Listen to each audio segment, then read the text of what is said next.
ng aspawang nangaligaw, binulag ng kawalang malasakit, hinubaran ng kapangyarihan. Naging mapag-imbok, nalunod sa inggit, mistulang talangka ang pag-iisip.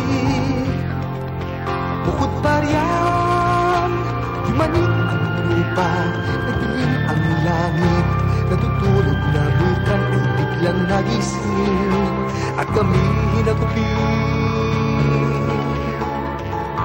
Sila'y umalis mga Amerikano kung tagurian ay kaibigan. Biglang sambayanan ay libos ng kalituhan, kapwa-tao at kalikasan, tila ba ay napagkaisahan.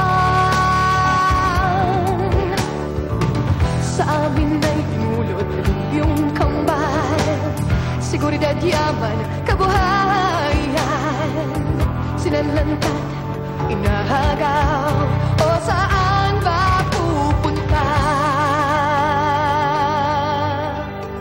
Nobyembre 24, 1992, ang pagkamulan, makasaysayang yugto.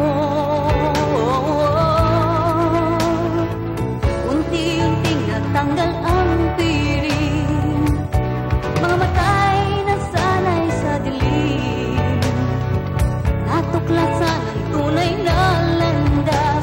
Pilipino'y muling binuhay sa isip, sa puso at gawa.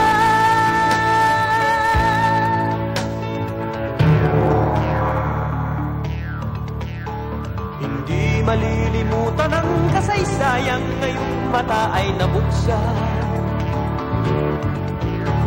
Napigtalang piring ng ating kamangmangan, kakatanaw sa magandang bukas, ang isa't isa'y aming natagpuan. Kapit-bisig pinagbuklod ng pangarap, nagmamahal at may tiwala sa kapwa. Mga anak ng lahing kayamangi ay nahabali. Sino pa kami, mga amang, kung natin delikatay, namuran na ng pawis, sila patsadya. Sino pa kami, mga amang, buong loob, sa bawat hakbang, lumalaban ang taguyod ng mamahal sa buhay.